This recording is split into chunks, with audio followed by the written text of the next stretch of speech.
This episode of the Boss Rush Podcast is brought to you by, well, you. If you want to support the Boss Rush Network and our family of podcasts, head on over to our Patreon at patreon.com/bossrushnetwork. Thanks for your continued support.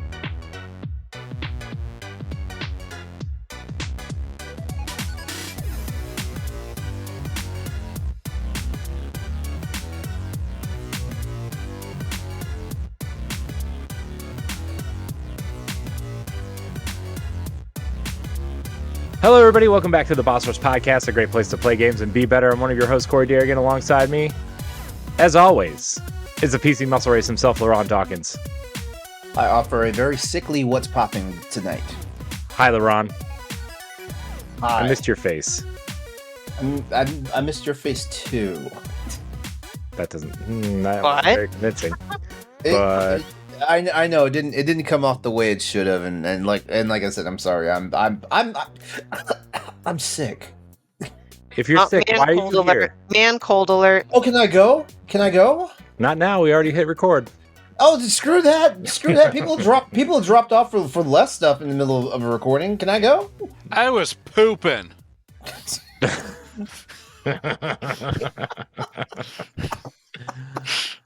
Wow. Oh my god. I did not say you, Patrick.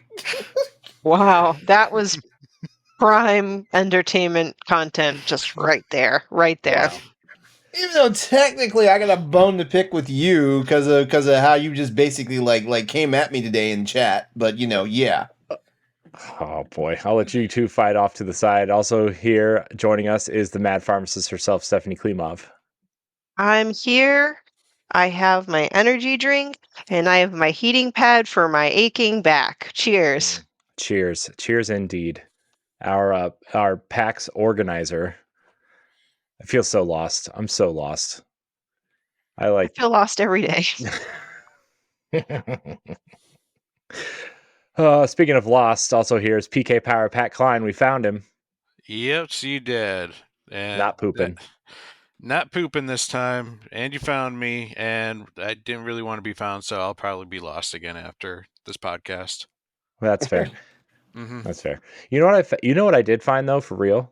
Waldo? And not that I was like really looking for it, but it's been gone for a while, was this little like tiny Groot figure.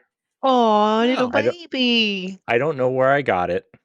It used to sit on my shelf and then it just disappeared one day and it's been missing for like a year and I found him. He's right here. You think he came to life? Maybe he danced. Maybe he saw you were moving and he didn't want to get left behind. Maybe. Also, he's hanging out with Sora. My Sora amiibo that I opened. Yeah. Gasp. Am I the only person that opens all my amiibo? I open my amiibos. All my amiibos are open, except for the Wolf Link, which ended up being a shame because they reprinted Wolf Link. So I'm like, all right, well. Yeah, this is the third time they've reprinted Wolf Link. I need to open my amiibos, but I don't know. I'm scared. Of what? That you'll play with them? Yes. Oh no, I enjoyed these toys I bought. Are they actually doing anything as far as amassing value? Are they doing anything? Not anymore. Now that Nintendo's re-releasing them. There are a few that are worth money. I don't know which ones they are. Like the Wolf Link amiibo until they reprinted them. Yeah, but I feel like like then you can be like, okay, it's first edition versus a reprint. That's what I'm thinking. Well, there are rare ones like that, like the Animal Crossing Villager. When they reprinted that, they changed its face, so the Gen 1 actually looks different. Also, they've changed the packaging on the reprints. Yeah, the first gen had like the Wii U and the 3DS on the back of the box, and now they just say Amiibo on the back. So, there's that. But anyways, there are certain ones that I'm looking for, but I'm not looking that hard. I did get my Banjo-Kazooie one the other day, though. Yeah. It's at the new house. Spoilers. VGNY, they're at PAX again. They always sell a ton of amiibo, so usually that's where I kind of pick up ones that I'm missing there from them. Yeah. I think I'm going to be on the lookout for the hero and Dragon Simon Quest? and Richter Belmont. Yep, those are I ones saw I kind of Simon. want. I saw a Simon Belmont at my Best Buy the other day when I was there. Ooh, My Best Buy is like, if you're looking for something that's really hard to find, you go there. It's probably there because nobody ever goes there. No one shops at that Best Buy. Yeah, no. Then that's the good Best Buy. Then. Yeah. I when I was there, when I was looking for TVs when I was there, I saw the Zelda controller and I almost bought it, except that I was about to buy a $1,200 TV, so I decided not to. black and white one. Yeah, Twilight or Kingdom. yeah. Cool. That's a nice one. I still really want it. I'll find it eventually, but I want that and the Smash Brothers ones because they're white and they match the OLED switch in the dock. You guys, you want to know what else is white? Me. What? Well, yes, you're a white guy. This little PlayStation Portal here that I got. Welcome to the Portal Club. Oh yeah. Did you hack it and start playing PSP games on it? Oh, I was dude, just about to ask that question. I'm already playing N64 games on it. Just kidding. No, I was about to say you're a liar. How are you liking it? You know what? I had to do some reconfigurations. Before my PlayStation was on Wi-Fi, is now hardlined because I was getting a little bit of some jitters when I was in my bedroom. But since I've connected it to an Ethernet cord, I can actually play this just fine in my bedroom. That's awesome. Nice. Yep. Now, I know many people would say it looks clumsy, but how does it feel in your hands? I like it. It's I think the controllers on each side give it a nice weight. Yeah. It balances out so it doesn't feel so heavy in the center. Nice. So nice. Yep. I'm surprised I was able to get this. Wario64 made a post about it, and when I saw the post, it was 7 hours later, but I decided to click on the link. They were still available. Nice. So it's like, nice. So that was my treat. I am aching for some sort of handheld device that is not a Nintendo Switch at some point. Was it a Nintendo Power Block or something where you said you wanted to kind of test out a Steam Deck? Do you want me to just bring mine to PAX and you could just fiddle around with it? I can log out and you can log into your Steam account and see what you can do. I would say yes, but I don't know the password to my Steam account, so I guess I could just reset it, but or you could just play around with my Steam Deck on my account, which is fine. I mean, do whatever. I say bring your Steam Deck, just because I'm tempted. Just because there's like demos and stuff I want to try out, or not even just demos, like just review codes. A lot of those are Steam related. I know. Yeah, the indie ones, yeah. I get so many of these games in my inbox that say here's a code, it's for Steam. I'm like, guys, come on. Come on. I have a Steam account. I know. I've given you some. I gave you what? Ghost Runner, I guess, was the last one. Yeah. But a lot of it is stuff that I know you wouldn't play, LeRon. That's why I don't. Okay, I was about to say, you're saying like you get them all the time. I was like, wait a second. How many farming sims do you want to play right now, LeRon? 0. 0. Oh my gosh! I just got speaking of emails in my inbox, I just got an email from Xbox. Uh-huh. Okay, I'll take that one. I'll take the case. Huh. Okay. Here's your free code for Grounded. Here's what it said. Sorry for the delayed response. As you can imagine, it's been crazy busy over here. Nuh-uh. Let me loop in our content teams that work more closely with the Xbox studios and see if we can get these moving. Great. Thanks. Who answered? Wait. Don't name drop on the show. I'm not. Don't do that. It's my contact at Xbox. Okay. Stephanie's on the email too. As a chief content officer, we say. Where's my part as the chief gaming officer, where I have to improve on these games? Start gaming. Start. I don't know. Start gaming. I don't know, man. All right, here we go. We are Jeez. The Boss Rush Podcast and the Boss Rush Network are headed to PAX East. If you will be able to find us roaming the show floor. So if you see us, come say hi. We'll be covering the event as part of the media, demoing games, conducting interviews, and recording a podcast or two live from the event. So make sure you keep an eye on bossrush.net and our YouTube channel for all that. PAX East, getting close. March 21st to the 24th. So get your badges and come say hello. A month away. If you are there and you want to hang out on a podcast segment, we will mic you up. We will mic you up. Just saying. Throwing it out there. Already talked to Sebastian from Single Player Experience. He'll be there. Nice. Gamerheads will be there. I gotta hit up that Discord channel where last year one of the people from the exhibitors like accidentally emailed everybody and we all got each other's contact. So now we have this like PAX East media contact on Discord. I'm like, who's coming? It's we need to I have this grand idea of what we're going to do there, and I know we're not going to do half of it because of just time and how just first technical and scheduling and just being exhausted at the end of it, probably a day or two, right? But like, man, it'd be really cool if we could do the old school like giant bomb thing where they like bring a group of people in on the couch for like they had like their E3 at night kind of thing where like they would bring a group of people in for a half hour, talk on a podcast, and then they would, transition into another group of people and talk for a half hour. And it would be like a 3-hour podcast of just rotating chairs. That's cool. Yeah. Oh, it used to be my favorite thing. And then Giant Bomb, everybody left Giant Bomb. And now it's just bombed. Yeah, kind of. But I got 3 new podcasts out of it. So who's to say?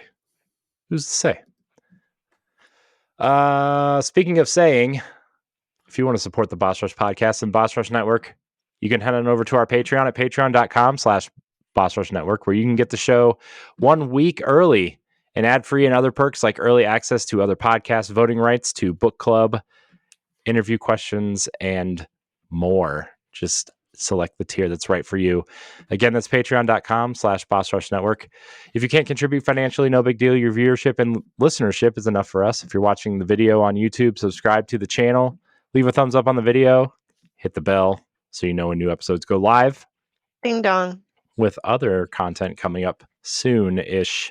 Once I get moved in, it's all ready to go, everybody. Let's plays, streaming, let's do it. Anyways, if you're listening on Spotify or Apple Podcasts, you can leave us a 5-star rating and a nice review. It really helps with visibility and discoverability. Remember, you can always find new episodes of all of our podcasts, articles, reviews, and more on our website, bossrush.net. And you can grab merch from our merch store. Just click the store icon on the website or search Boss Rush Network on tpublic.com. There's over 40 designs, so you can check it out. Very excited. Lastly, this is the last episode for patrons before the Final Fantasy VII Rebirth giveaway. Gasp. So, you must type the word soldier on the pinned post on Patreon, and you will get 2 final entries into the giveaway. If you are a regular listener, well, sorry, it's over. But you can check social media to see who won later tonight if you're listening on the day of this posts. So What's exciting? Exciting. We're going to know the winner very soon.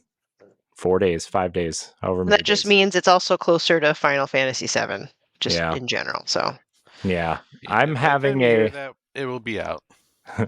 I'm having a... no pun intended, a crisis with Final Fantasy VII. So I downloaded the original on my Switch, but then I got sucked into Uncharted, which we'll talk about in a little bit because I finished it last night. And I had a really weird bug I would like to talk about with that game in a minute. But so I've heard I should play the original Final Fantasy VII, then remake, then Crisis Core, in that order. That's a tall No. ask. Do you really need to play all three? Wait, who's telling you all this? Like, Is it the He's same telling- people that said Final Fantasy 16 is Devil May Cry? Don't listen to these people. No, so these are which ties into our topic later of our favorite podcasters or influencers. Whoops, sorry. No, they were talking about Final Fantasy VII remake because they are replaying it leading up to Rebirth, and they were saying they were trying to debate what, like, they said you should definitely play the original Final Fantasy VII before you play remake, but they were trying to debate whether you should play Crisis Core before or after remake. I would say you would play it before. you would play it before, yeah. The Crisis Core is a prequel. I know, but I didn't know if they were like, like you would get more out of it if you knew what was going to happen beforehand. Not necessarily. I mean, you already know what's going to happen. If you finish... I don't know what's going to happen. Well, no, I said if you finish Final Fantasy OG, or Final Fantasy VII OG, you know basically what's going to happen at the end of Crisis Core. That Zack is a dead-ass the bitch. exact continuation from it. Well, the first Final Fantasy VII thing that I actually completed was Advent Children, so which was the movie. So you watched the movie. You watched the sequel to how all this stuff is, how it ends. Oh, so Now, yeah. if we also want to throw some other things in, I would say you want to also play Dirge of Cerberus before you play the Final Fantasy remake with the DLC. Stop. Because there are bad guys from Dirge of Mute Cerberus his microphone, please. in the DLC. Mute his microphone. Here's the thing, Pat. There's no easy way to play Dirge of Cerberus in 2024. So I will pass on that. Thanks for the suggestion. Thanks for writing in. You're dismissed. Bye, everyone. Oh, man. Speaking of dismissed, we should not dismiss the segment of what we've been playing. 3 of us here have been playing Uncharted, Drake's Fortune. I assume we've all finished it. Yep. Correct. I would like... So this is the only game that I've been playing the last couple weeks because I've been moving. But I had this really weird bug every time I went to boot up the game where I would load the game up, I would play for about 3 minutes, and then the game would crash. And then I would try to load it up and load the save, and the save would be corrupt. So I would have to delete the game, re-download the game, and then download my save from the cloud to continue progression. That's so weird. Yeah, it happened to me 3 separate times. And it was all after the Sunken City, too. So, yeah. That's weird. I think that's just you. I mean, it's not like I've had the greatest luck with this PlayStation 5 anyway, so it might be that. It might be. Yeah, unfortunately, no, I have not suffered from that, but I learned a lesson at the final boss because there are certain sequences and you need to get to him before you knock his gun out of his hand. You got to get to him before he picks the gun back, which is kind of funny because even if I'm nowhere near where he's pointing, if he picks up his gun back and shoots, you just automatically die, even though you're here and he's shooting here. Mm-hmm. I had Zelda logic in my head because there's the dodge but like roll button. So, I gotta get there fast, roll, and I kept dying. I'm like, why am I not getting there on time? I'm rolling. It's slower. I just have to move to him, and then I got to him, no problem. I'm like, dang it, Zelda's taught me that rolling is faster. Backflipping backwards is also faster. Yeah. Backstep. Man, I love Uncharted, the series. I really do. But can we all just agree that the final bosses in every single one of those games is just a dumpster heap of garbage? I hate the final boss fights in every single game, one of those games. I wish it would just like end. I don't know what the other 2 or 3 are like, but this one was just more of a just shoot out, press a couple buttons, and that's it, which was disappointing. But all of them are pretty much staged, unlike the rest of the game. So yeah, I don't remember 3's final boss fight, but I know 2 and 4 are pretty much just like a fist fight. 3 didn't really have much of a 3. Actually, I don't think had a boss fight. I think all those guys died in cutscenes. Well, I guess 4 ends in a sword fight. Spoilers, I guess. I think 5 had a fight, but or not 5. Lost Legacy. Yeah, I'm trying to remember if that was I think so. Wasn't that a helicopter? I think so. I don't remember that much of Lost Legacy. I remember really loving it, but then I don't remember any of it. Yeah. But yeah, Uncharted is so I was playing through when I was playing through it. As I was playing through it, I was like, man, this feels so revolutionary for the time, especially with like the production values and like just like the cinematic experience, but also so archaic at the same time of like, oh, enemies just pop out of nowhere and just start shooting you, and it doesn't matter if you headshot them or not, they're just going to be giant bullet sponges the entire time, and all you're doing is like dive rolling behind cover trying to find ammo for all these random weapons. Also, don't throw a grenade at a box and then it bounces back at you and then you die. I did that plenty of times. Also, when somebody shoots an RPG at you and blows up the red barrels, you also die.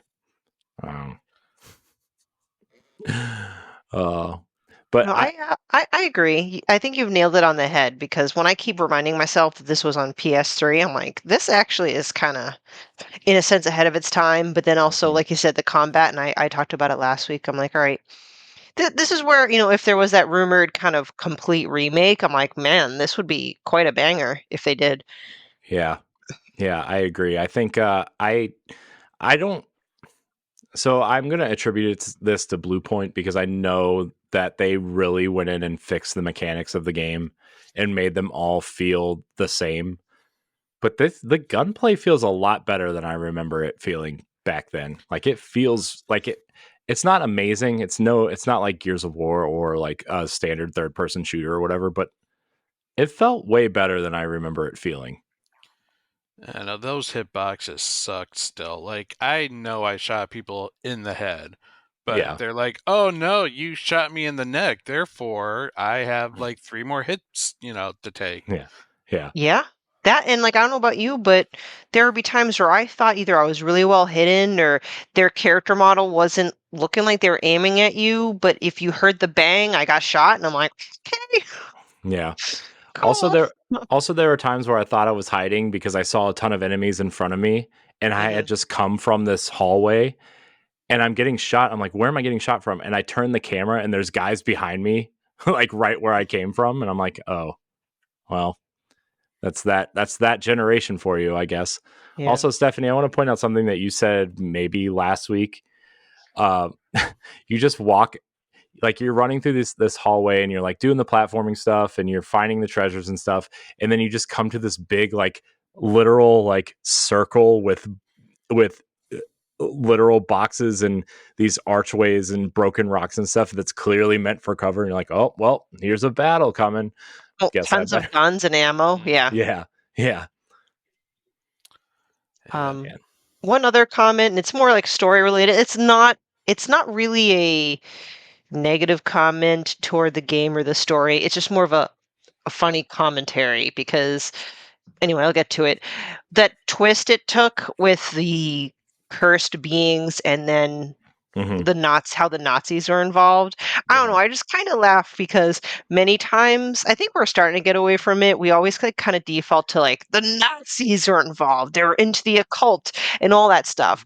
And I think it's just, in a sense, it's kind of easy, because if you pick any other culture, race, ethnicity as the bad guy, then you'll ruffle up some feathers. So it's kind of always easy to go, oh, it was them dang Nazis. Yeah, that Tomb Raiders, the Tomb Raider trilogy is experiencing that right now, where they had to put that big like thing in front of it, how they depicted cultures unfairly or whatever. Because you're like shooting, these I don't know, stereotypical tribal people in loincloths and like, face paint and stuff, and they're like chasing you, right? And you have to shoot them. But the new Whoops. ones are back in style again because you're shooting Russians. It's fair. I think Russians are like the next easy kind of bad guy target. It's either the Nazis or they're Russians. I think we tried doing like a North Korea type thing in the movie, the Red Dawn, like the remake of Red Dawn. I don't know how that went, but like for the most part, like it's either Russians or It didn't Nazis. go. I don't know. It didn't go that well. Red Dawn got banned overseas. See, yeah, that's what I thought. I thought there was like not the best Crisis- consequences from that.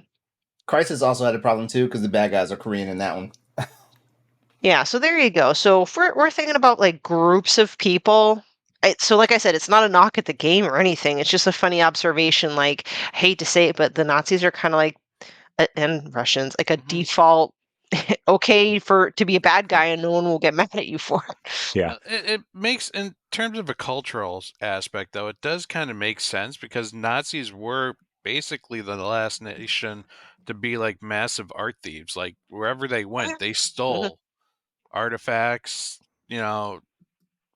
just from like every single country they went to.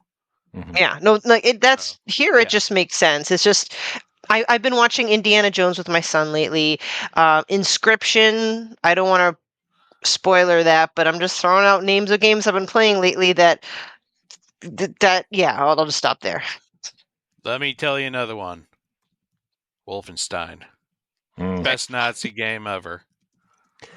It's funny because if you go back and listen to some of the interviews with Amy Hennig when she was developing, like when she was writing this game, she really wanted to make an Indiana Jones game, and she put that in there as a kind of nod to Raiders because of the supernatural elements, and then the Nazis. You're fighting the Nazis clearly, but I can see that. Yeah. Also, by the way, did you watch Raiders with your son yet? I did. What did he? What did he say about the face melting? Didn't bother him at all. He's Attaboy. like, "Oh, look at that! That's silly." I'm like, "Oh, okay." There was one thing that freaked him out in the movie, but it wasn't the face melting, which really shocked me. But you'll have to give me a minute to think about what it was. But he ended up loving it. Propellers. Yes, thank you. And it's kind of ironic because they don't show it. You just see the guy, the propeller, cut to the plane, and you see blood splatter. And he looks at me and goes, "I'm going to have nightmares about it." I'm like, "I'm sorry." I wonder if it's because that's a more realistic death than having your face melt by spirits. True. And it's like leaving it to the imagination, which is kind of like why I texted you guys. We could different conversation for another day. I appreciate it because you can still make tell great stories, but you don't have to get into a lot of body horror and grossness. I'm like, that's fine. I don't need to see a guy get chopped up by a propeller. My brain did that for me. So yeah, oddly enough, that was the thing that freaked him out. The face melting, totally no problem. I'm telling you, he loves Indy. He was asking me like how many movies there are, when can he watch the next one? And I'm like, I don't know if you're ready for Temple of Doom, buddy. Temple of Doom was the one that gave me my first nightmare. Yeah. I would skip Temple of Doom if he's like, if you're not sure. Like I think Temple of Doom's okay to skip. I think it's the worst one in my opinion. But I'm a Crystal Skull defender. I like Crystal Skull. But I don't think Crystal Skull is better than Temple of Doom. Can I at least say from a kid's perspective? It doesn't matter. It doesn't matter. Out of all 5 of them, like nothing beats Last Crusade. Last Crusade's the best one. Yep, that's the first one I showed Nikolai. He says it's his favorite too. But do you think he can stomach Crystal Skull? Yeah, Crystal Skull should be fine. It's just Mola Ram from that and just all the bullet ants. All right, that's fine. So yeah, he loves him. He knows like the theme song. He just really looks up to him, and like, thank you. See, he has a good role model now, not some stupid YouTuber. It belongs in a museum. I'm still trying to figure out like what your deal is with the YouTubers. We're fucking YouTubers. What's happening here? People like Unspeakable Mr. Beast are good entertainers, but they are not role models for children. I don't know. I We need. haven't seen anything super heinous from Mr. Beast. Like he's I always didn't giving say. away. He's I always didn't giving say away shit. heinous. LeRon, did you even read my editorial or whatever I wrote about role models? I didn't say he was heinous. Uh-uh. I just said they're not role models. There's a difference. Uh. Name a modern day Indiana Jones, a modern day. Well, James Bond's not a Wh- great role model. Hold on. I Like grew a up in the superhero. I grew up in the 80s. There, we didn't have a role model like Indiana Jones. Well, Terminator. well, I did. My bottom line is he has a character to look up to other than that. His other role model is Link, which I have no problem with. I would have said something like Captain Kirk, but he was like a womanizer. Yeah, I couldn't tell you a good role model these days because by the time you get like a movie that like seems somewhat, oh, that's a great role model for kids, it's canceled and it's like, off of Mm. Netflix for tax purposes because nobody watched it or canceled or Okay, so we're looking. Okay, so we're just talking about how anything can be a role. Okay, I get it now. I thought we were just looking for real world role models, which is why I had the questions about like the YouTubers and the content creators and stuff like that. Yeah, there are Mm-mm. some content creators that like should not be near your kids with a 10-foot pole. Mhm. And then like I don't know, like if your son's nerd enough, have him start checking out Marcus Brownlee's stuff. Okay, maybe I will. But yeah, no, that was my point. Like for those that are interested, you could check out my editorial on bossrush.net. It's more of role models that show kids like the good values. So people like Mr. Beast aren't necessarily bad or horrible. I have no problem if my son wants to watch him, but a made up character like Link or well, actually Indiana Jones is also made up too. They display courage, bravery. Indiana Jones isn't just an adventurer. He's a college professor. He's smart, accepting your destiny, like kind of stuff like values that he learns. This is great. Sorry, I never really thought about stuff like this until I had a kid. So Link ain't that good of a damn role model. I remember the guy just bashing up in people's houses, like destroying their pottery and slashing chickens to death until like the great chicken armada comes for him. Would yeah, you like me to crush your Indiana Jones role model theory? no. no, Yeah. Corey's He was grooming a the minor. one Corey's gonna be the one that has like the hurt feelings. Oh yeah, that's right, Miriam. Mhm. Yeah, Miriam was a yeah, minor that when they girl. had a That relationship. girl was way too young for him. well, Yeah. I didn't do the math on that one. I was just That a girl little was- girl. You That should girl was way too young. If she's saying she was just a little girl, then yeah, red flag. Yep. Anyways. Anyway, who wants to talk about what they've been playing next? LeRon Corey, you? does. What? Yeah. All right. Wait, I was gonna say you kicked it off, but I wasn't sure if it was just because all three of us played Uncharted. Yeah, I mean, that's all I've been. I mean, I've been moving and trying to Mhm. build furniture and move and work and move, and my office is almost completely empty. It's a dumpster fire in here right now of just like we didn't move this stuff yet, but it's just laying here. So, yeah, yep. Mounted my TV though. Very excited. Nice.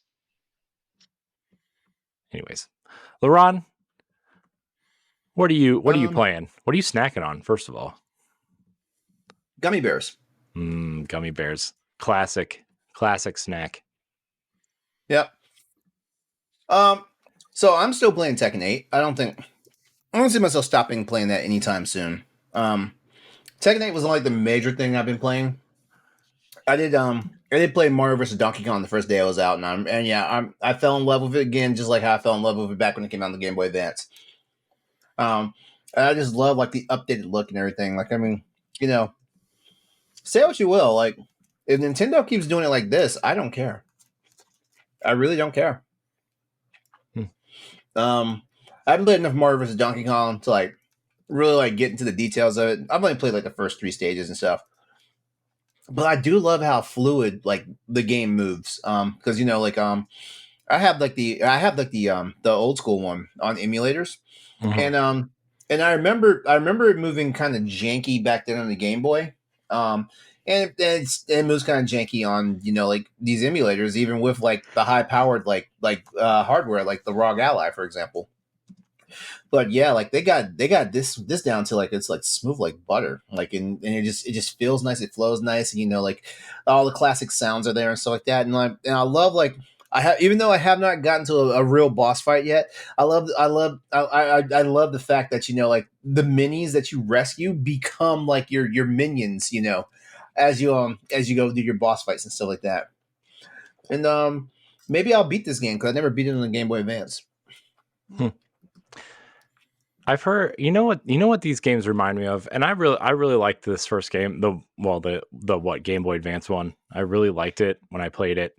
Mhm. But this just reminds me of like, this is exactly what happened to stuff like Paper Mario, right? And it's like, man, I just want I want what Nintendo did with Donkey Kong 94 on the Game Boy, right? Where they like took that original Oh, game that was good. and they built upon it, right? That And Yeah. that's kind of, Best Donkey Kong.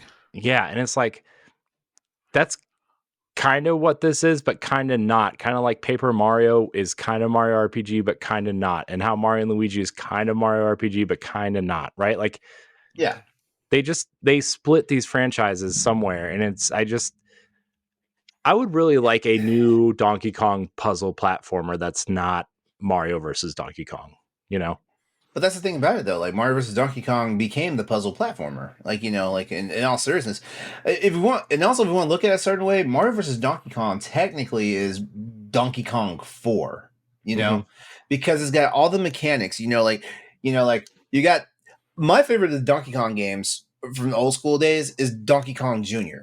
And the fact that Mario is doing all that crap that Donkey Kong DK Jr. was doing in like that Mhm. original game is wild to me, and that was originally why I like gravitated to that game so much back in the day. And so like here it is getting a nice little shiny coat of wax, and I'm like, man, like let's do this. I'm having fun, just like how I was with Mario RPG. Like, man, like this nice coat of wax, man. Yo, like let's do this. And you know what, I understand, because we did have a direct today, and a lot of the comments going around is saying like, it's all just remakes and remasters for Nintendo on the Switch and stuff like that. But if they're gonna do this and they're gonna do it this fucking well, keep fucking going, keep fucking Mhm. going. Maybe when a remake and a remaster of Ocarina of Time and Majora's Mask comes around and makes the game, like fucking good, I'll play it. I'm that's all I gotta say about this. Like if Nintendo, I'm gonna save this part for if we are gonna talk about the direct. I'm gonna save this part for it. But in all seriousness, like what Nintendo is doing is great right now, and everyone knows that I'm like one of the biggest fucking Nintendo naysayers around here. Like, I'm not their cheerleader, stuff like that. But I gotta say, the last year and a half, they've made me a very happy guy. Shoot, like I really wish new hardware would come out, but whatever. Like if they're gonna placate me with like more of this stuff, you know what? Do it, do it. Give me the rest of the. Are all the GBA versions of the Super Mario series available now? Or are they? I think they're missing one, right? I think the Mario. We got Mario Advance. 3. We got Mario 2. We got Mario The 3, one Mario that would be 2. missing would be Yoshi's Island, but I think we have Yoshi's that Island. Yeah. because the Super Mario World is definitely on there. But actually, you know what? They were hilarious. lazy on Yoshi's Island because they didn't do any real work on Yoshi's Island for that Game Boy Advance re-release. Well, they did. They took out Touch Fuzzy Get Dizzy and they changed a bunch of levels that revolved around that mechanic. That's why nobody liked it. Oh, you know what? I didn't even think about that. I Yeah. didn't really miss it. I mean, I didn't either. I think Yoshi's Island is overrated. I don't care about Yoshi's Island at all. I love Yoshi's Island until the kid gets knocked off his back, and then the game becomes not my friend. But then the Yoshi's Island purists will be like, get good, and the baby won't fly off your back. they can say whatever they can say whatever they want. I've never seen anyone do a perfect run of Yoshi's Island. Like, and if there is, like, someone link me a Let's Play on YouTube so I can see this. I've never seen anyone do a perfect run of Yoshi's Island to where like they never lose Mario or Baby Luigi off their back. And aren't there some parts where you actually have to like yeet them for a moment to like get? There are moments where you have to like Yeah, play through the level without them, and you have to catch them on the other side of whatever you're doing. Yeah. So. Yeah. So yeah, like, you know, that's been it, you know, like it feels like you know, like the rush of gaming releases are slowing down, even though I know next week is like, you know, like Dragon's Dogma and Final Fantasy, and wait, no, Dragon's Dogma is in March. I'm sorry.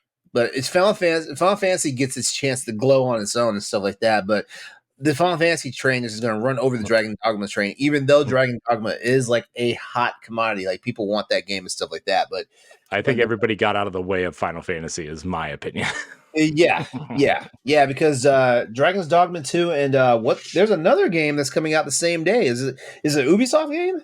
It's Super Princess Peach. Yeah. Oh, well, that one's safe. Like that one's safe. Like Nintendo knows like it's a different class than than Dragon's Dogma, so they don't really care about that. Like, you know, like the Nintendo shills are going to buy that game anyway. Yeah, I kind of think Princess Peach looks interesting. I don't. My daughter's also very excited for it. So I mean, she yeah, likes the costume. She likes the costumes. I don't even think she knows it's a game, but she likes the costumes and everything. So we'll see if I'll let her play it with me or play it at all. We'll see. Yeah, I don't really have any like real interest in that game. Like Super Princess Peach was good though. I enjoyed that, but I don't have any real interest in this game. Maybe it'll surprise me because there was a time when I wasn't interested in Luigi's Mansion, and when I got that freebie for on the 3DS, you know, in that bundle, I was like, oh man, like I've been sleeping on this. Yeah, 2's the best one, and we're getting an HD remaster this year, so yeah, agreed. I mean, Princess Peach is the only new Nintendo game coming out so far. Everything else is literally a remake or a remaster. Mm-hmm. So, aside from like third-party games, I guess, like Prince of Persia, which is awesome, but I'm playing it on Yes, Xbox. that's everything I've been playing. Stephanie? Well, in addition to Uncharted, played a bit more Tekken 8. I started the story mode or the campaign mode. Wow, very cinematic-y and full of flash. And I realized late into the night that I couldn't play with LeRon because I don't have PlayStation Plus anymore. Boo. Oh, But rip. yeah, Tekken 8's super fun. Easy to pop it in, play a few rounds. It's great. I still button mash no matter how much I try to actually remember combos, but you know, it is what it is. I've accepted who I am as a button masher. And I started Hellblade: Senua's Sacrifice, so I don't have much to say about it yet, but it's once again one of the many games in my backlog that I'm really mad that I never played sooner, because even just the first 30 minutes was such a mental trip for me. But I liked it because I've never seen anything like it before. Mm-hmm. Really incredible. I'm like, damn. Are you playing with I'm headphones? not this first time, but I will, because I know it's best served playing as headphones. It had to do with like my son and being able to hear him. But when I play it again when he's not around, I'm absolutely immersing myself with my headphones. So I think so the first time I played it, second time I played it, I 1K'd it on Xbox. I'm thinking about platinuming it on PlayStation now. yeah. Also played the Switch version, which is interesting. No kidding. Yeah, it's not as good, we'll say. Okay. I'm playing it, believe it or not, on my Steam Deck. I must have got it when it was on sale, so it's just was sitting there. So get to play it in handheld. Nice. I think it was like $3 on Steam for like a couple months at one point. Yeah, it was on sale for a while. But yeah, I love Hellblade. I can't wait to play it again. I don't know. It's trippy. It's Mhm. trippy. So, And that's it. yeah, I guess that leaves Pat. Yeah. So I also been playing Mario versus Donkey Kong, and I gotta say it definitely is a great remake of the GBA version. I managed to beat the first set of levels. The game gives you the credits halfway through the game, and then Huh. sends you to a plus levels. So it's like a whole another set of 8 worlds that you get to go through, but with kind of a Oh, different twist to the puzzle. that's new. Hmm. I hadn't unlocked that yet. Yep. So there are 8 worlds that you go through, and it's each one starts introducing a different mechanic into it, so that once you're finally at the 8th world, it does get pretty hard at times, and you have to kind of do the puzzle right, or else you end up either losing lives or having to retry because you're running out of time. Uh, but the game overall is a lot of fun. It's very pretty to look at. Like LeRon said, it's a hell of a lot more fluid in terms Mhm. of the movements. I will say my big complaint though is that like the hitboxes in it are just very weird. Like I've tried jumping on top of bad guys only to like literally be like maybe a quarter on them, but going right through Yeah, them, the hitbox is a and little wonky.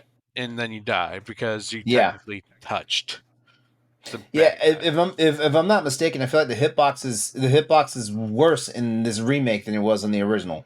It kind of feels that way, and I don't know why. But it's annoying when I'm just trying to jump on top of a bad guy, just kind of miss being falling directly center on top of him and then losing a life and doing that like 5 times. Yeah. But that is my only complaint I have with this game. I will say the biggest surprise is that this game has a killer soundtrack. Mm-hmm. It has got some really good jazz music going on in some of the levels. It's the snow level has a very enchanting soundtrack. One of the forests has a very enchanting soundtrack. Like the music is way too good for a puzzle game, in my opinion. But I'm really digging it. Like it's a lot of the soundtrack I feel actually helps keep me calm if I'm starting to get stressed out. Like it's a very good mix. But overall, yeah, the game's definitely a lot of fun. It's not your traditional Mario, so don't go in it thinking it's a 2D platformer. Go in expecting it to be a puzzle platformer. And overall, like I liked it. I plan on. I haven't called myself as completing it yet because I want to get through the plus levels and then get the true ending by going through the plus levels. Nice. Yep. Nice. Other than that, I did play 2 new things today because of the Nintendo Direct. I got to Mm. play the demo for Devolver Digital or Yep. Devolver Devolver Digital. Digital's. Yeah, sorry. Pepper Grinder, Hmm. where you play as a good little girl who gets shipwrecked and all her treasure gets stolen, and she stumbles onto this giant ass drill, and you go through the levels using this drill to kind of get you like it helps move you around. You go into like drill mode and you can drill underground, and it's the typical kind of drill mechanics where it's automatically moving you and you have to tilt the controller a little bit to turn Mhm. around. You've probably experienced it in other games, but the mechanic is used to help like speed up because you burst out of the ground. It definitely gives you more height than just jumping, and then you use it to like traverse through the rest of the level by jumping into one dirt pile and going through another dirt pile. There's little secrets that you can find, a lot of treasure to try and collect. It's a very cute, pixelated platformer. Nice. that I actually found myself really enjoying, and I will probably now pick it up when it becomes available in March. But Nice. Oh, that demo is free. Definitely check it out. I got a few other demos as well. I picked up the Unicorn Overlord, but I haven't had a chance to try that one. So, That you game know, looks weird. I really want to try it because I'm still on the fence. Like I'm most probably gonna get it, but I want to experience it. But the other one I picked up was Contra Operation Galuga. Ooh, from our friends from Way Forward. I'm trying to schedule nice. them to come back on the podcast to talk about Contra. Mm-hmm. So Yeah, this is very interesting. This is a complete remake of Contra, um, and just from what I experienced of it, it's like the levels aren't going to be the same, but it's going to be like the same feeling. Like you're going through the jungle, and then you have this like little base part, and then you're starting to climb up the waterfall, like just kind of the original Contra. But you get the choice of who you want to play as your character. I believe there'll be more unlockable characters based on the little trailer that they had in the Nintendo Direct. And each one kind of has their own perks that you can add onto it and kind of changes up the gameplay. Like I played as the main guy, I forget what his name was, but some the perks I attached to him was he's invincible when he's dashing, and when he dies, he still retains his special weapon. You can. It has multiple degrees of difficulty. I was playing it on normal, and I was getting my ass kicked. You can also change whether you want to have a hit bar, which is 3 hits, or you die on 1 hit, like traditional Contra. But all the weapons are there. You got your machine gun, your spread gun, your laser flamethrower, but they also have an overload feature where you can sacrifice the weapon for a really powerful attack. Which was kind of neat. Like the spread, all of a sudden, like the spread bullets were just like bouncing off all the walls and just like ricocheting and just shredding up all the enemies that way.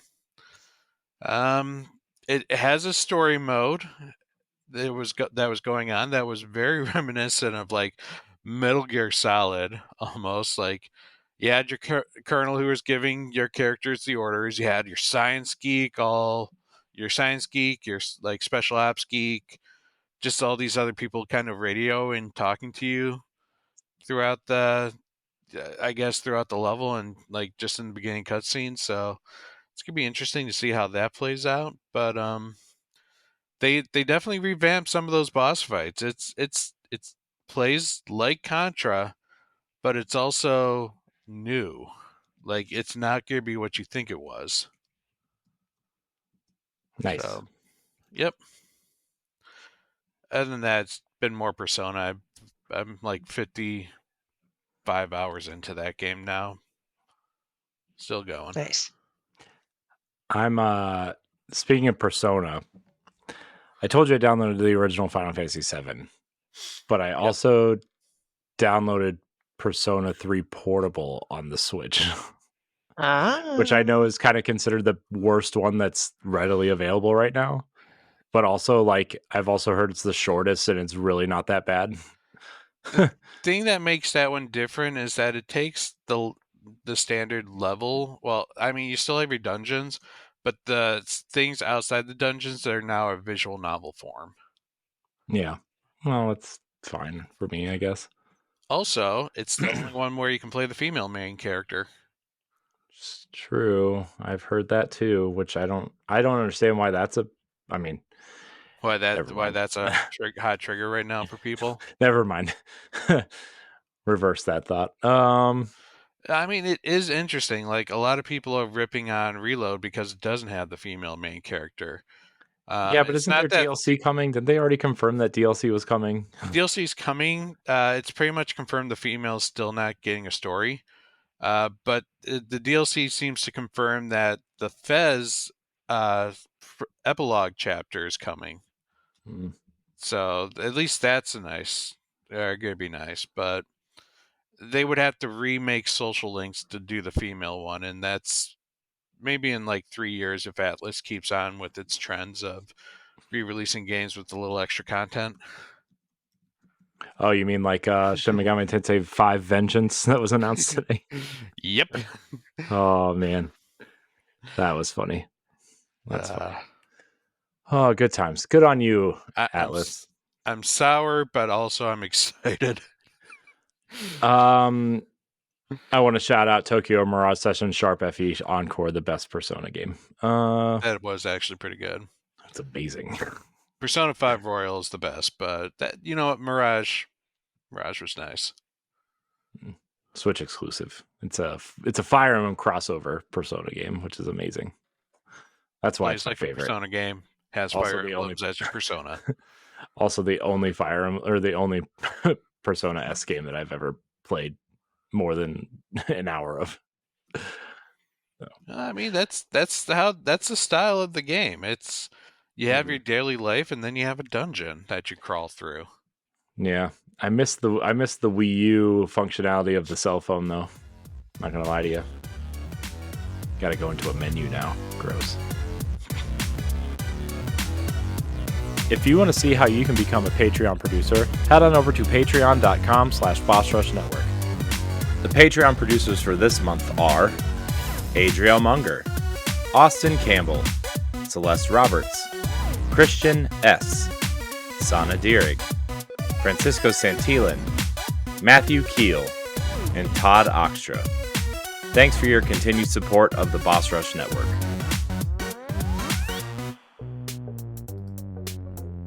Menus. Speaking of the Wii U, We should probably talk about this partner direct that's full of remakes and remasters. It was only half remakes and remasters. We're gonna talk about that first. What? We're gonna talk about that first. Yeah, we'll just hit on it real quick. Okay. What, is it not first on the thing? No, it's not. Oh, you're right, it's not. Oh well, we're gonna do that first anyway. I swear to God. Throwing LeRon for a loop here. Oh well. I mean, why do we even have this thing? I don't know. Who knows? Who's to say? Who's to say? You know, just exists. It exists for us to look professional in case anybody ever looks at our stuff. Anybody think the partner direct was like fine? Yeah, It was fine. Yeah, it was. I think anyone who was upset about no major quote unquote games came out have their panties in a bunch, because anyone who knows anything about what's going on is the Switch predecessor is coming, whether it's this year or next year, depending on what rumor you want to believe in. You mean This successor? Successor. What did I say? Successor? You said predecessor. Predecessor? Ooh, That means opposite. Successor. That means the Wii U's coming back. Yeah, Wii U Classic, the Wii U Mini Classic. I got them reversed. Successor. Sorry, successor. Anyway, it's coming. Set your expectation, guys. So that's why, like, even though I wasn't 100% thrilled by it, I thought it was fine. Nothing wrong with it. A little bit of variety. The ones I'm really most excited for. Probably should click on the link, but it was the one with Mickey in it, and that cool the scrolling along game. You know, I got to just find it. Hold on. Scrolling along game. Oh, I know what you're talking about. A Ranger. Sorry, a Ranger. Yes, a Ranger. Thank you very much. And then Disney Epic Mickey rebrushed. Those are my two. Can't wait for Epic Mickey. I found my Epic Mickey poster from when that game came out originally. I think I'm the only person that bought the collector's edition with the Mickey Mouse statue and the nunchuck brush into your Wii remote. Man, that first game was awesome. Warren Spector, shout out, of Deus Ex and Thief fame, and System Shock. Second game, not so much. Yeah, second game was To be fair, the second game was rushed out in like 18 months in a time when games were starting to take longer than 3 years to make. So, yeah. First game, though. Great. Underrated, I think. Yeah, I'm glad it's coming to more platforms. I'm tempted to pick it up again.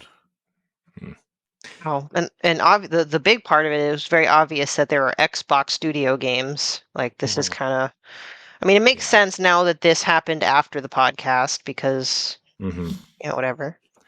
I'm shocked Hi-Fi Rush was not part of this direct. No, it's only PlayStation. Oh, actually, yeah, that is. It's only been announced for PlayStation right now. Yeah, it's I'm shocked. I thought that was a surefire hit on the Switch. Especially because they had the merchandise. Yeah.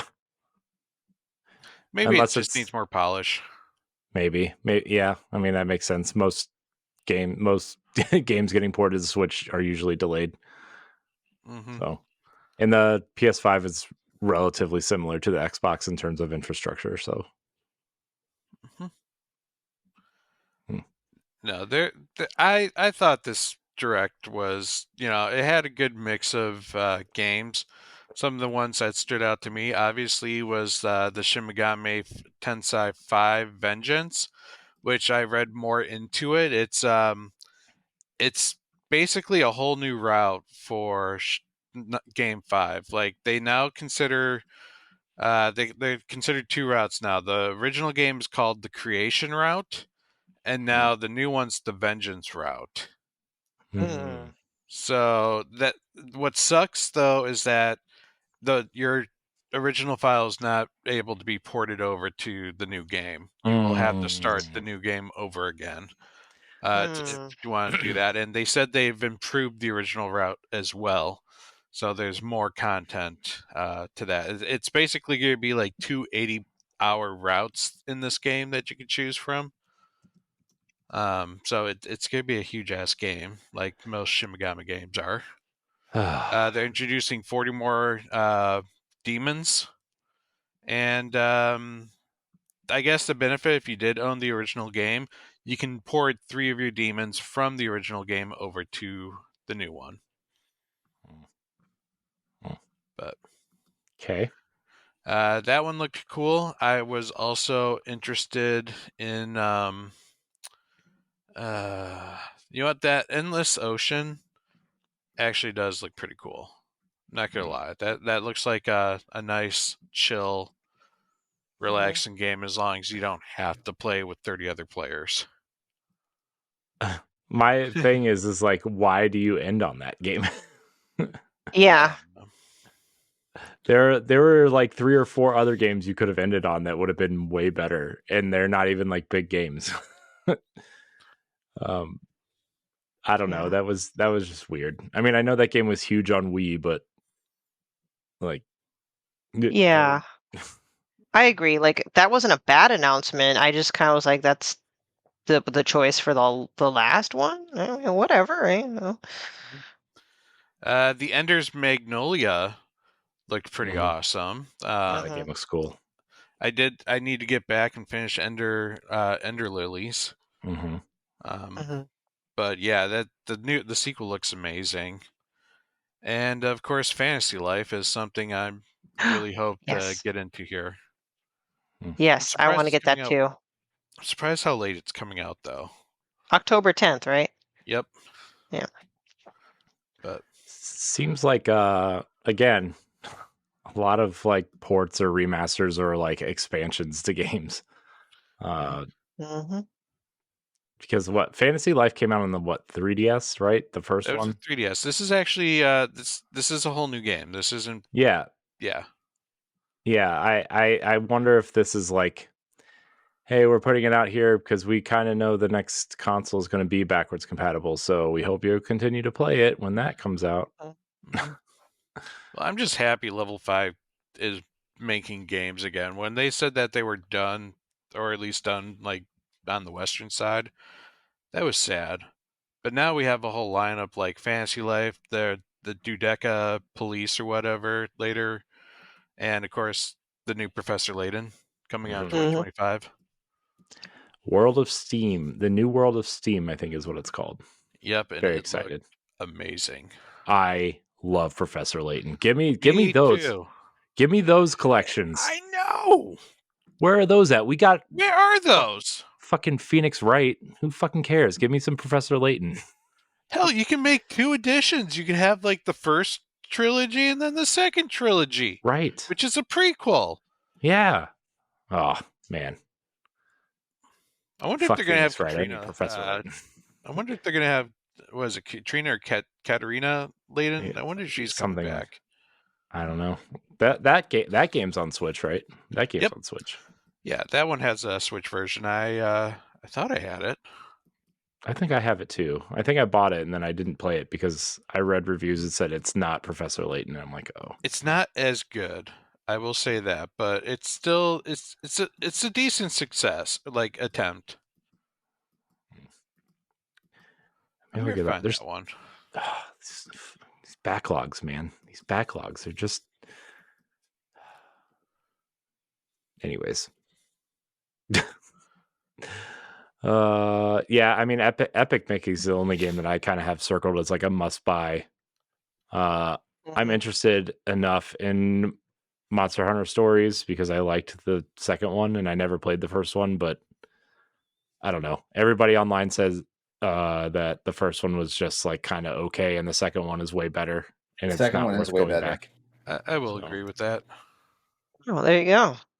So I don't know if I'm Yeah, gonna but I waste my mean, money on in, that. in all honesty, I'm not going to tell anyone not to get it. I just don't feel like I just don't feel like I have any plans on revisiting it, especially given that unless they're going to give us all the content that was included for the game, because like in the States, like we only got like we didn't even get half of like the content that Japan got post game. Mhm. And post game, Japan got a lot of stuff. I think ultimately it was just said that the game didn't sell enough units for them to worry about like localizing and sending the rest of the stuff over there. I think that's what the excuse was. But you know, if they can confirm that all the content that was available for Monster Hunter Stories 1 is coming, I will double dip. If not, though, like I mean, I don't. It's not that big of as much as I love Monster Hunter, and I do love the Monster Hunter Stories franchise because like that feels like the real RPG of the series. If I'm being honest, Yeah. you know, like as much as I love it and everything, like 1 was a wonderful game. I loved it. I love the story and everything. The first game I ever bought amiibos for, like all these back here, yeah. And that's interesting. Maybe my amiibos will work on that. You know what? I just looked. I didn't have the Switch version. I had the 3DS version. Mm. Hmm. Yeah, well, speaking of like things that aren't coming to the US or only in Japan, I guess Mother 3 is in development, but only for Japan. Great. I'm sure all 5 people who really care are crying their eyes out, and then the rest of the internet is just, you know, flailing about because, you know, everybody loves Mother. I want to shout out Celeste for and her boyfriend or now husband, who has modified my 3DS to play Mother 3 in English. Oh, nice. Yep. Did you play it yet in English? I played a bit of it. You're supposed to say no so I can make fun of you, but Yeah, I sorry. can't make fun of you. So I didn't beat it yet, but you know, talk about it. the most overrated Nintendo series, Earthbound. It's so good though, so good, so Is it? weird. Is it? It is. Is it? That music. Tell It's the tell the clearance bin at Toys R Us when I was like 9 years old. Oh, Well, whoever got them from the clearance bin I know. became very fucking rich later. I know. I think about that quite often. No, I think I have a copy of Earthbound. I don't have the guide, but I have the game. My copy of Earthbound is on the toilet paper roll waiting to be used and flushed down the toilet later. Son of a bitch.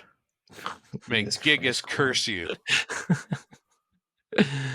Oh, And may man. Pokey come and, stab you with a knife or something like he threatens. I don't know what any of that means. Well, that's because you need to play the game. No.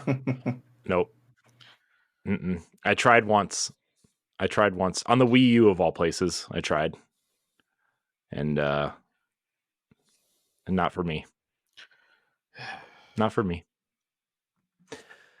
All right, let's get into the real topic. Unless anybody has anything else they want to talk about this direct. The Nintendo Switch Online stuff, the rare stuff. Interesting. I was hoping for a rare replay, but I'll still take it. Yeah, I they just were wanted Donkey Kong supposedly, 64. apparently, the stars in the background have silhouettes of other rare characters that are apparently being teased for future Nintendo Switch Online stuff. Okay. That's what people are saying on the internet. Who knows how real that is? But I mean, I was happy for Killer Instinct, but now I think about it, like the only Killer Instinct I really want to play is just like the actual arcade, like the arcade version on emulator for KI 1 and 2. Like I as much as I loved playing Killer Instinct Gold on the Nintendo 64, I feel like the experience was kind of subpar, for that system.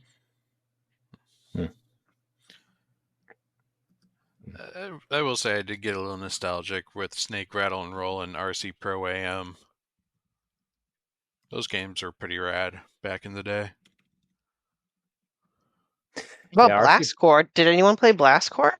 I did. Yeah, I played that. It's okay. The I don't know N64 how was well- like a big blemish in my gaming career.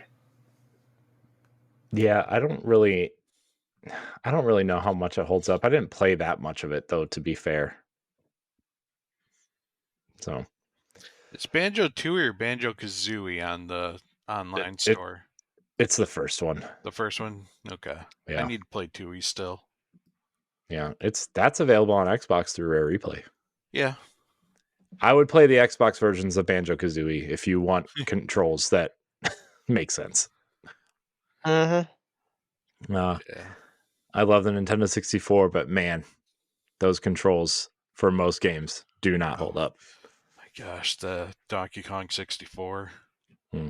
Yet I want that too. Remember when they added guns to Donkey Kong 64 and you had like the bazooka and the peanut shooters? Peanut pistols. Yep, the peanut pistols, the pea shooter. Pineapple shotgun or whatever you want to call it. That's right. Chunky Kong. Yeah. So good. Good job. Good job, Nintendo. Good on you. Speaking of, I'm trying to find where they were saying there are rare characters in these star patterns, and I can't tell. So, I don't know. I think people are just making stuff up now. So sneaky McSneaks. We'll see. Yeah. All right. Who wants to talk about their favorite YouTubers, podcasters, and influencers? Yeah. Me. I'm my favorite. The end. Well, Nintendo Pow Block became one of my favorites. That's how I heard of you guys, and then I reached out to you guys, and now I've assimilated myself into the community by force. Assimilated? You became a leader of them. Yeah, Stephanie's taking over. I don't know if you guys know this, but I'm stepping down and Stephanie's going to run the company now. I'm just leaving. Makes sense. Bye. I'm sure there's plenty of people that would love that. Anyways, who wants to jump on in? I can just start quick as far as YouTubers, and I have plenty of podcast favorites, but with YouTubers, because mine's simple. Mine's just one because I'm lame and I don't like to explore. I just like old-fashioned Markiplier. I know it's like a pretty cliche answer, but I like the way he records, and because I'm such a wuss with horror games, he has a lot of like 3 scary video games playlists, so I can live vicariously through him. So that's my quick and wicked right there. I will say Yahtzee is my YouTuber. Just with his before it was zero punctuation from Escapist, but then after the Escapist Fallout, he does full Emblematic for a second wind. Hmm. And I don't know, he's just got this sense of humor that I enjoy. Most of the time he shits on the games, but every now once and then again you'd be surprised that he has nice things to say. Even Persona 3, like he knew it was gonna be garbage, but at the same time he's also addicted to it. I'm gonna reach out to Nick Calandra and see if he'd be willing to come on our show. Who? Oh yeah, the guy who The caused the former- revolution. Yeah. I don't know. He seems to be doing a lot of podcast appearances, smaller I'd ones. say So do I it. wonder if he'd Bring come him and on. Yahtzee. Oh, I bet they would, right? I mean, they're not busy. Cool. Never. So that story though is really, I'm glad they found success, because like the Escapist like was like the alternative to, they were like the complete opposite of like Kotaku, right? Like they just sort of like, you know, and then that fallout happened, and I'm just like, oh man, that really sucks, because they were like the one outlet I like kind of paid attention to semi seriously, and but like the website, not like the video content. Like I had never even heard of Yahtzee. I just read the content and listened to Nick Calandra on other podcasts. You know what? That reminds me, Donkey. I love his videos. I've never watched a Donkey video. They're hilarious. I think the only one that I saw was when he played through Resident Evil 4 remake, and then I'm like, I wish I started watching his stuff sooner. Yeah, it's some of the funnier ones too is where he doesn't even say a damn thing. Like he literally grabs what other people have said, and it's just, you can see the mockery, just of his message of what they're trying to say, and how they constantly contradict themselves. Like he knows how to be comedic with his stuff. He kind of advertised with the creator behind Animal Well, and he was at a PAX event. I wasn't sure if it was East or West last year. It was East. And of course, He was I around. missed it. I hope he's there this year, because I know Animal Well has a booth, but probably not. I don't know. He's a Wisconsin native. Okay. So Maybe. though I think he lives in a town that's like an hour away. Oh, cool. Nice. LeRon, what about you? What OnlyFans do you subscribe to these days? Oh, you really want to know? I'll let should you we know. say this for the next show?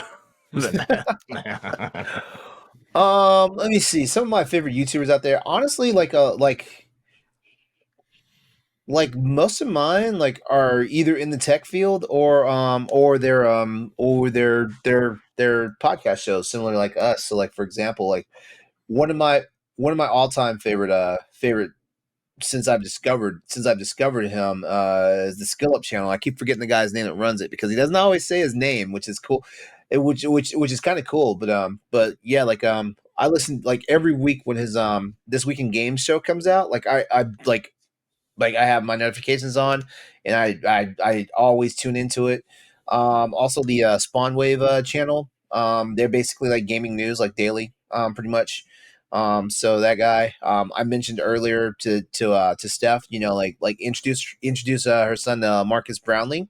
Like he's a tech YouTuber. He reviews some of the coolest shit for everything from phones to TVs to cars, all sorts of stuff. Like, and you know, he's been doing that since he was a very young teenager. Like his parents like supported him. They saw like he had the passion for it, and they let him do it. And now he's a grown ass man. Like I think he's married and everything, you know, and yeah, like he's living the dream.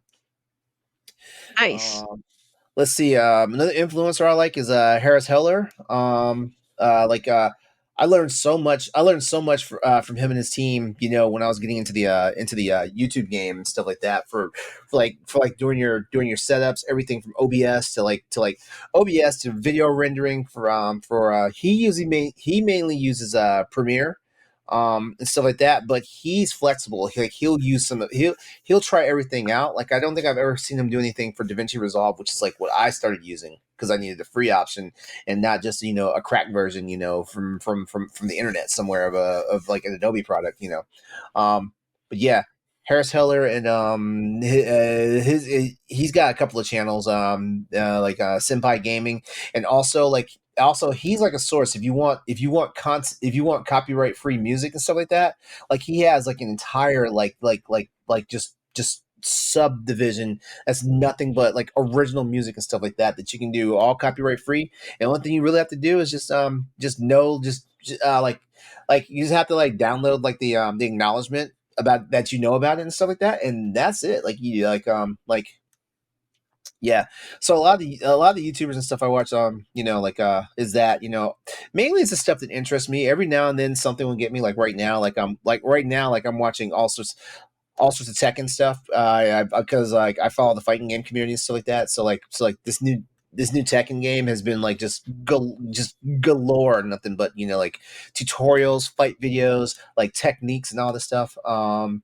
If I were to shout out somebody right now, in the Tekken community that's doing really good stuff, PHIDX, PHIDX, like he has some insane freaking like tutorials and walkthroughs and stuff like that, and every time he has something that comes up, I always check it out and stuff like that, and I feel like, and I'm not sure if it's Tekken 8 that I'm so much better in, because like I've been playing Tekken since Tekken 2, and I played every mainstream Tekken game from Tekken 3 to Tag Tournament 4 to 5 to Dark Resurrection to 6 to Tag Tournament 2 to 7 to 8. I played every mainstream Tekken game, and stuff like that, and I feel like just some of the stuff I've gleaned off him has just made me a better character. Like I'm in the highest levels ranked now in Tekken 8 than I ever reached in Tekken 7. And stuff like that. So yeah, there's a lot of podcasters, YouTubers, and influencers that I do listen to, but I listen to the ones that realistically line up to what I want to do or where I want to be. Like I said, for example, Skill Up's weekly show. Imitation is the most sincere form of flattery, and dude, I'm probably going to copy a whole bunch of your formula for the relaunch of Crossroads. I'm being for real, because honestly, and like the four of us, we gel very well and stuff like that. But the wind came out of my sails every time like somebody was like, "Hey, I don't think I'm coming back to the show," and stuff like that. I've been doing the show for 3 years, and stuff like that. And it was getting harder and harder. Like, I'm not saying we had to do like a casting call or whatnot, but it was getting harder and harder to like see if anyone was interested in coming onto it. And I get it; it's a commitment, because we record 2.5, 3 hours a night, when we do our recordings and stuff like that. And yeah. And then, like, I understand, like depending on where you're at in your life right now, like you're in college, or your job position is changing, your home life's changing, you got kids and stuff like that. I get it, stuff like that. So I can't like ask people to do something, especially right now, because I'm not monetized, and like I have no way of like I can't even like throw out some $5 to somebody that's contributing to the team and stuff like that, to make them feel some type of special, so I get it. So that's been my thing right now. Like, I've been paying attention to a lot of these shows that are very adjacent to what we do at Boss Rush and what I was doing with Crossroads and stuff like that. And I'm like, you know what, I'll just do like a lot of other people have done, where like they run it solo until they get big enough to where they have to hire somebody. Yeah. So like I said, Skill Up channel, like don't be mad if like some of my stuff looks like yours. I won't steal your thumbnails or your layouts or whatnot. Oh, yeah, man. Oh, I got a list. Like it's funny because like back in the day, YouTube, I thought YouTube was like the biggest waste of time. But like especially like like all the nonsensical stuff you would see, like like YouTube was basically like a video version of 4chan. That was really what YouTube was like back in the day, like in the wild west of YouTube, and And depending on how long you've been on YouTube, like you guys probably remember like the old template look for YouTube, just like a lot of people remember the old template look for MySpace, and stuff like that. Like, I remember it. MySpace. And I was like, I was like, my God, like, I mean, like, why are you wasting your time? And technically, people probably look at me and the time I spend on YouTube as a waste of time too. But a lot of stuff like I look at aligns to my interests or aligns to like something that I want to use for my business model for like my own content creation. Because I mean, like, if it gets any more destitute, like there will be a fans only account or something that gets started. like I like where I'm at with my job and stuff, but sometimes like having a second revenue stream is like the way to do it. Yeah. So I mean, and you know what? I want to say this, Corey, because you and I we're practically partners here in this boss rush thing, and you know what? I will say this, man. I look up to you, like you've helped me out with like getting assets for like my channels and stuff like that. Like I have like no artistic, like like I can write all day long, but I have like no artistic like. I can't put together my own layouts and stuff for like Twitch, YouTube live streams and stuff like that. All the like the teaser reels and all that stuff you do, like all the artwork for the thumbnails and all that stuff for the shows and stuff like that.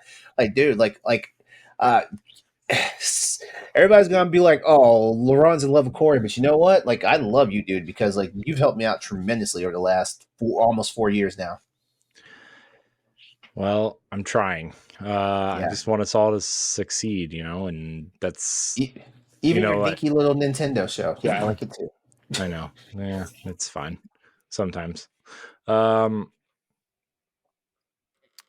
I just speaking of YouTube stuff, like LeRon, we need to get together and talk about some things at some point. I know we kind of discussed doing that at some point, but we just haven't gotten there yet. Yeah, life just gets in the way. Yeah.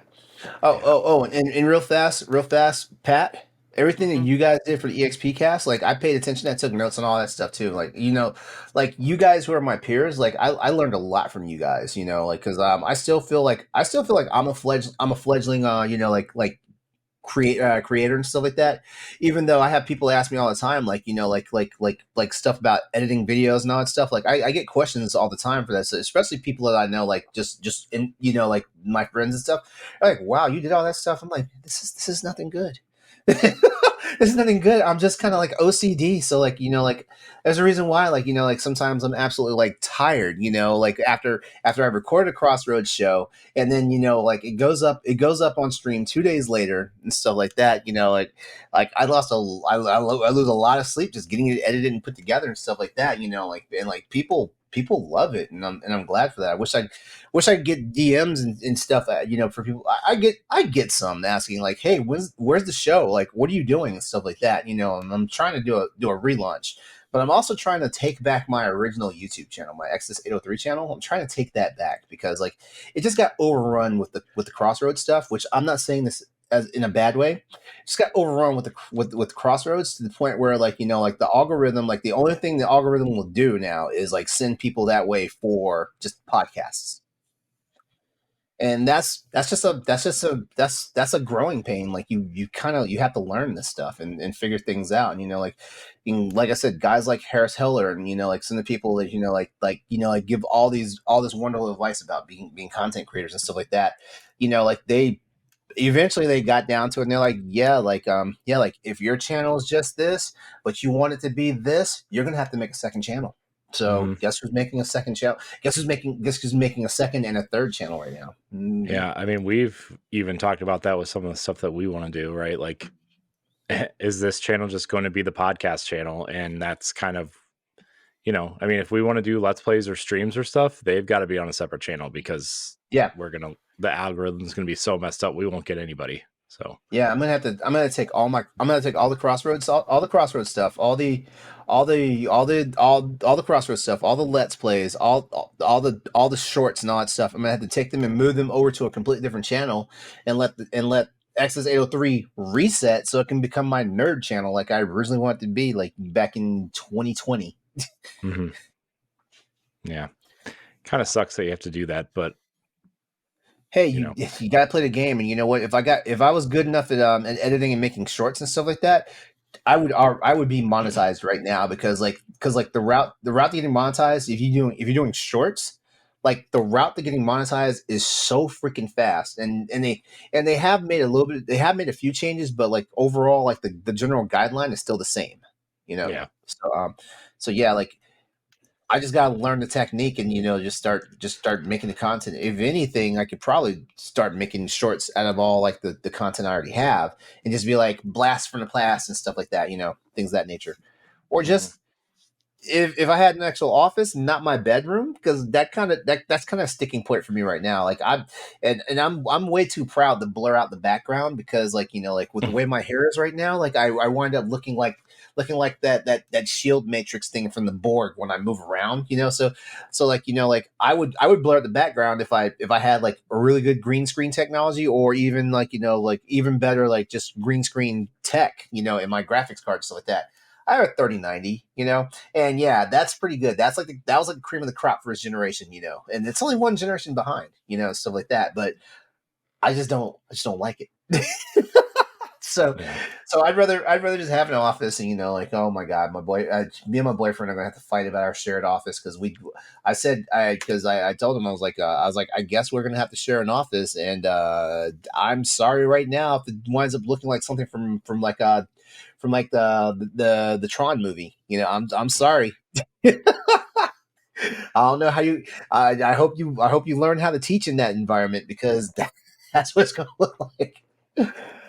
That's about where I'm at right now too. That's why I've kind of paused all my ideas until we move, because I've had some for like 5 months and I'm like gotta get into that office space, because like I mean I have an office here, but it's like there's no doors right on it. There's 2 huge openings. Like the hallway leads to my kids' bedrooms. It's like, if I start yelling or like talking real loud or projecting my voice, like Yeah. I don't know. When we move, I'm probably gonna sound a little bit different on this show because I'm gonna be able to like project my voice instead of like trying to keep quiet. I think you sound fine now, though. Like you sound crystal clear in the headset. I don't know how I sound, because that's another thing I want to do. I need to because I have like a 49-inch ultra wide monitor, and I have no way, like my microphone is off to the side, so sometimes I probably sound like I'm coming in from far away, and other times like my camera setup, my camera is not straight in front of me, it's like up. It's like up at an angle, so I have to look up at it. But for me to keep an eye on what you guys talk about and stuff like that, it looks like I'm looking down all the time. And it looks even worse if I have to like look at my phone for a second, because then it looks like, oh, he just fell asleep on stream. And stuff like that. So like I gotta get better key lights, because like if I make one adjustment to my key lights, it's dark. Stuff like that. Like shoot, like I'm going to drive myself insane just trying to have the perfect channel. And like all the influencers and the YouTubers I listen to are like, don't try to be perfect, just try to be yourself. But it's like I'm trying to be the next Marvel Entertainment, like Marvel Studios. I'm trying to have like the best look, the flashiest thing, the crispest sound, like, and then somewhere I'll make content. That's how it works. Yeah. I wish I could listen to myself as an influencer or YouTuber. Maybe I don't know. Like it's not humility that I'm looking for. Maybe it's more. Maybe I have way too much modesty. Like I feel like Yes, that's what I think of when I think of LeRon Dawkins. Modesty, humble. I am the humblest person alive. Okay, Don't so let anyone else tell you otherwise. One thing I've learned in the business world is like if you don't have excitement and you don't talk about your product, nobody's going to think about your product and stuff like that. So like I might talk like I'm the shiz, but in my head I'm like I am not. Because if I was, I'd have like I'd already have the gold and the platinum YouTube plaque. I'd already have like getting checks every 2 weeks from Twitch, whatnot, things like that, but I'm not. And also at the same time, even when it gets to that point, like you can lose it real quickly. Like it doesn't take much to get demonetized. It does not take much. It does not take much to get copyright stricken. you just got you got to know all the ins and outs, and it's like and it's almost like having a it's almost like being in a cave with a map, a torch, and some really worn in hiking boots and stuff like that. Like you just gotta know the landscape, and you gotta know how to navigate it, the terrain and stuff like that. So So yeah, all those people I just name dropped, you guys are awesome, and that also includes you, Corey, you, Stephanie, and you, Pat. Thanks. You're pretty good yourself. I would listen to y'all anytime y'all are on stream, even though like I barely have time to listen to stuff. Like I listen to a lot of my stuff now when I drive. Like I'll throw a YouTube video on, or I'll throw a podcast on when I drive, because like right now with the way work is going for me, like the scope of my job has changed so much that like when I'm at my desk, I literally have to focus on work. Yeah, that's how it's been for me lately too. Focusing on work. Is that it? Did everyone have their say? Like I would, Yeah, because I know I took up a good chunk of the talk time here. I mean, I didn't really go, but I don't have to because we're running out of time. go. Yeah, say something. Yeah. This was your topic. No, this has been on the dock for like a month. Yeah, it's been on the dock for a month, and Stephanie, we that week that it was you and I, we said we were going to save this for when Corey was back. So we saved it for you, bro. So I don't really watch a ton of YouTube. I do watch Digital Foundry a lot. I watch MinMax sometimes. It's a bunch of ex-Game Informer people, for those who don't know. I watch a lot of ex-Giant Bomb people now, like Jeff Gersman. I watch all the time. He's doing this ranking. He's ranking every single NES game on his streams right now, where he plays like 45 minutes of an NES game, and then he like tries to rank it, and he's up to like 250 NES games right now. And he's like ranking all 250, like from wow. Yeah. He also ranks energy drinks too, which is really funny. Before every single like video he posts or stream, I guess he like finds some random energy drink and tastes it and then tries to rank it on a list. He's at like 150 of those too. It's really funny because some of them, like the reaction because of how bad they are, is just really funny. I listen to Nextlander a lot, another ex group of Giant Bomb people. Let's see. I don't really listen to. It's funny because like when I started podcasting and stuff, I listened to like like Kind of Funny and IGN people and all, and then I ventured out, and now I don't listen to them at all. Like it's almost annoying to listen to them at this point. I do listen to a lot of Last Stand Media stuff. It's like my go-to because they put out a podcast every day, and it's usually about 2 or 3 hours. It's probably my favorite content that's out there right now in terms of pure podcasting. So I listen to a lot of that.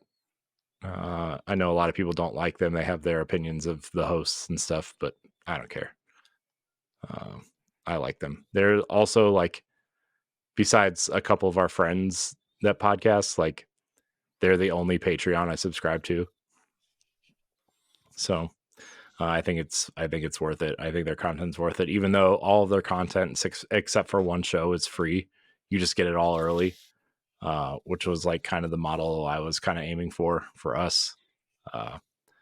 They are, I think they're the biggest video game oriented Patreon right now, or maybe the second, now that Second Wind kind of took off.